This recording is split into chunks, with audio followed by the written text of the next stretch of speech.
I think we all knew this was coming. Just not as quick as I'd expect. Welcome to the LP. For this one, Skippy Granola's here with me. Good day, everyone. So, I was not expecting this to happen so quickly. The funny story about the original Kickstarter is that it started in, I want to say, 2012, and was estimated in 2015. And much like all Kickstarters, it never, didn't make that time goal. But to my surprise, just one day in the middle of July, they did their, oh yeah, here's the pause animation. Yep.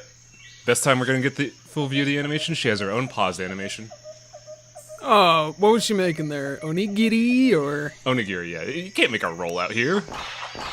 Well, I mean, you never know. She looks well prepared.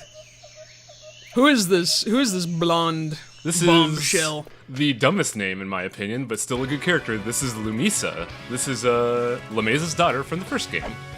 Yeah, so it's one of those family names. Yes. So bad, what the fuck? He's a baller now. He's got his own harem and everything.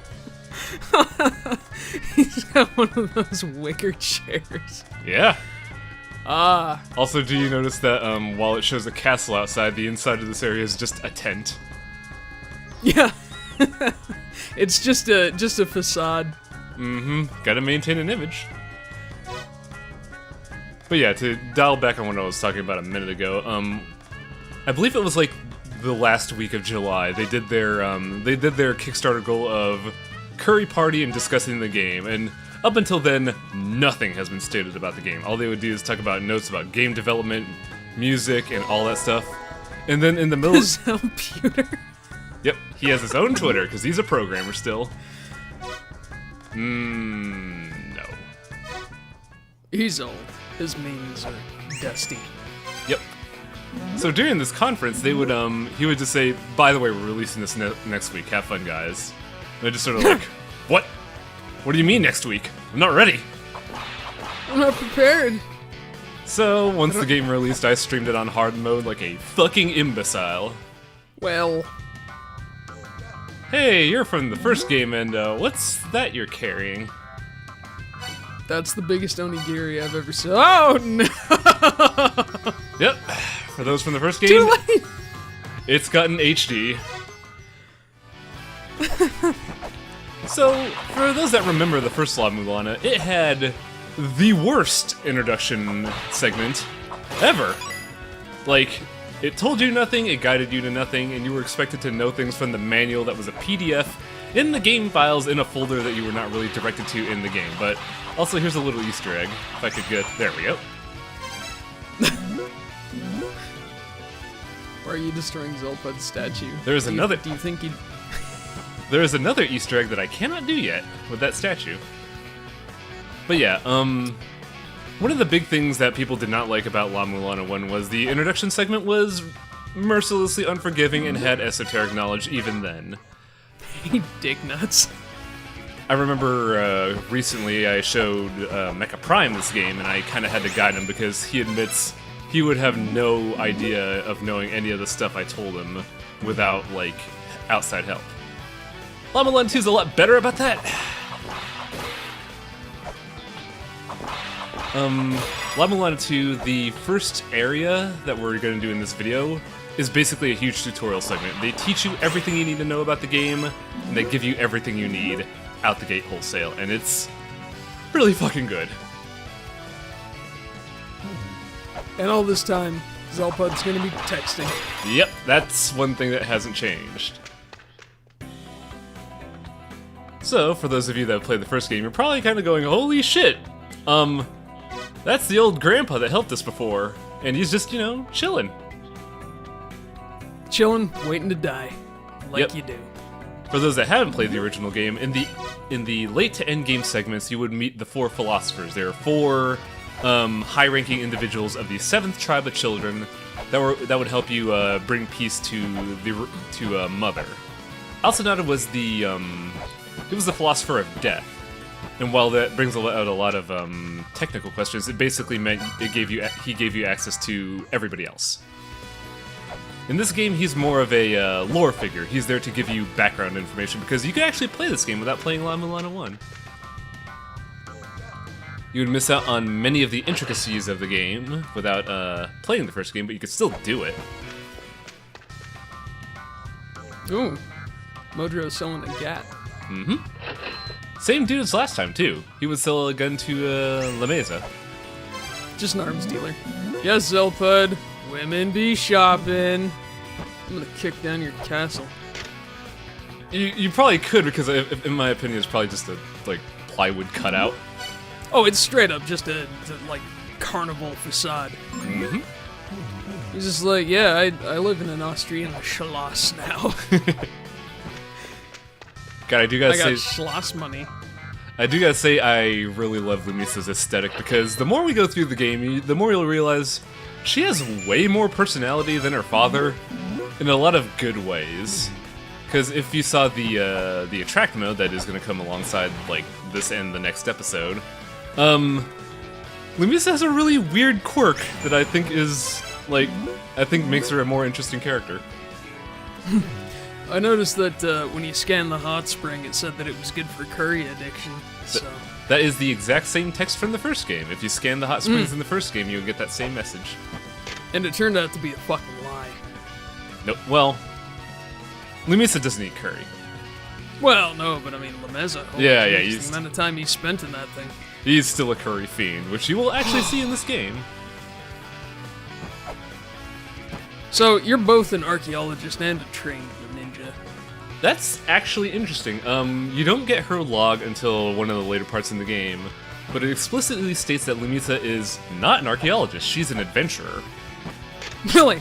She, I believe either in the website information or her log in this game, she states she's actually bad at history, but enjoys adventure and wants to one-up her father. So she's basically the Nathan Drake to Lameza's Lara Croft. Yeah, huh? Yo, when are we gonna get our archaeologist smash game? Right? Just every archaeologist, although Indiana Jones would always win. Yeah, that's unfair. That's the Shenlong of the game. Exactly, he's basically the Lu Bu of archaeology. So, for those that have played the first game, this is probably a huge memory trip, because it's the first ruins. It's got some nice health and safety. By the way, there's a achievement here if you could figure it out. It's just... You gotta, like, you take a screenshot while you're behind that, maybe? Or... No, it's just stay there for a while. Man, if it was take a screenshot, that'd be some pretty good shit. Wouldn't that be, like, the most La-Mulana achievement of all time? Yeah. The shell horn, eh? Yeah, we're taking this. Yep. Holdover from the first game. That's the you got the thing item. Now, as I mentioned before, they do a lot to let new players know how the first game went. As such, you get to learn of all the previous generations of, air quotes, humanity. Right. Looks like there were some giants and some fishmen and some devilmen. I wanted to make a Devilman Crybaby joke, but I just couldn't, so... Snakemen, Tinymen, and us, the very best, because we're the ones that invented the Zelputer. Yep. That is a small little homage to a bit of software that Nagoro has developed. I don't know much about it, but I know it's an Easter egg because somebody in my stream chat told me about it.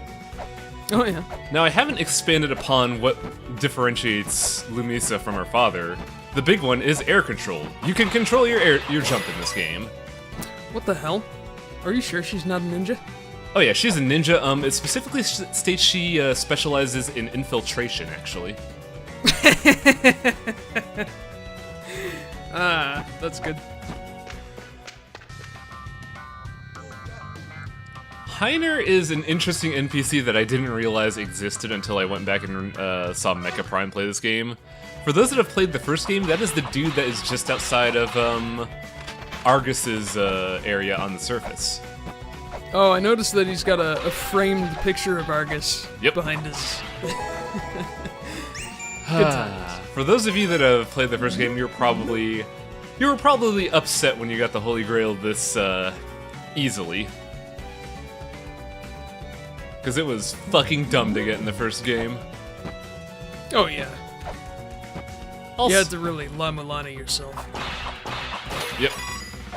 There's gonna be a verb throughout this game, just something very La-Mulana. We're gonna put that in the dictionary. That's right, this is now part of the lexicon. If somebody makes you do something extremely obscure, dare I say, esoteric. You said the E word. I sure did. Whoop, whoop. Then you done been La-Mula'd.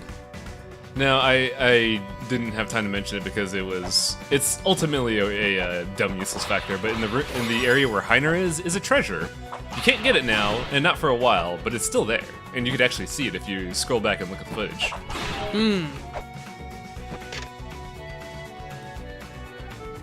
Imagine backtracking all the way to Heiner. Now, he said he's opening a shop, so Yes, I guess. He does open a shop, actually, which is interesting when we discuss it, because, man, even though I've played through this game twice, there's still a lot of nuances that I don't know. Also, we are not touching that. I played this game fucking blind on hard mode. We are not touching that. That sucks. Is that like the challenge mode tablet? You read that and... That is hard mode. No? What does that do? Like, scarier enemies? Displaced enemies hit harder. They don't have more health. Except for bosses. Bosses have way more health and you're expected to... And bosses have unique patterns too. There were a lot of bosses that when I replayed some of them for the LP, I was like, why the fuck is this so easy? What? I don't understand. Oh no. Also, a new thing to La-Mulana 2, scrolling rooms. Oh. Yep. Good job. Made it an extra, like, 10 feet. How the fuck did you die to bats? I mean, come on, man. Obviously, didn't have a whip. Yeah. Actually, for one of the dumbest reasons, bought a whip recently, and it's really harder to use than you would think. I'd be curious to know the reasons. But maybe it's not safe for work. No, it's fine. I just wanted to do something dumb for Halloween this year. Oh yeah. Are you gonna dress up as La Mesa? Yep. Attaboy. Are you gonna dress up as fully equipped La Mesa? That's a lot of accessories, but here's our first boss. Hey, look at that, Ratatoshker. I know this name. Ratatoshker is a Norse squirrel that runs up and down the trunk of Yggdrasil, the world tree. It carries messages from the crown all the way down to the roots. That is exactly what it is, and I actually have a funny story about how the producer of the original game, Andy Nagoro, blocked me on Twitter because I was asking questions about this game. Really? When they made their first announcement and not even like started the Kickstarter, it was just yeah, we're doing this. They released some names and one of them was Ratatosker, and I said, yeah, I was just like, hey, is this gonna be like heavily Norse themed? Like, I was asking a couple questions and then blocked on Twitter. Yep. So, Samaranta here is saying that apparently... Okay, so in La-Mulana itself, every area's got a front side and a back side, right? Like Yep. a counterpoint. But it turns out that La-Mulana itself, the entire dungeon, has a back side. So we're going to Mom's butt. Mom's butt. Oh my god. I didn't want to say anything. That's what I'm here for. But yeah, for those that have played the game, Samarantha is also another one of the philosophers, a philosopher of power. You talk to him to get the chain whip in the first game. Not the chain whip, the flail whip. There's a difference. Right. Nice dance. I don't know. It's a bit too esoteric for me. Hello, Phobos. Here's a guy who hasn't changed one bit. Sitting here on my iMac. How do you get internet down here? Do you just have like a 5,000 foot long Ethernet cable going down here? No, the mother actually is super conductive to Wi-Fi. It's funny you mentioned that because one of the things they mentioned in this game is that a lot of the traps and lighting that was in the original ruins are now deactivated because Mother was its power source. Right. And here's some fucking drops here. The current generation of humanity was created and were made of clay. Okay. Yeah, makes sense. Now, you remember how I said that this game does a lot of things that shows that Lumisa is her own character and has, like, a lot of personality? Sure. Here's one where I was just like, ah, this is different. So what are we supposed to do here? Phobos was just like, hey, look at this. Lisa! That was a priceless artifact! She just... She is not an archaeologist, she's an adventurer. She's a very, like, Indiana Jones in the Kingdom of the Crystal Skull style archaeologist. Are you talking about, like, Old Man Indiana or the successor that never succeeded the series? Old Man Indiana, who's like, I know what to do, let's smash this Mayan ruin. Yeah. Let's break all this. I should rewatch that video. Or that movie. I guess, if you have literally nothing better to do. I liked that movie. I thought it was alright. It was fun. Ruins Encyclopedia. My inspiration. Time to pout. Now, if you've noticed, something's appeared.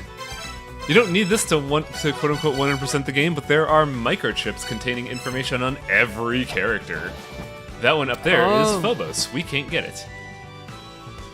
Little lore dumps, huh? Mm-hmm. And next time we'll see you for the actual introduction to La-Mulana 2. So I hope to see you all there.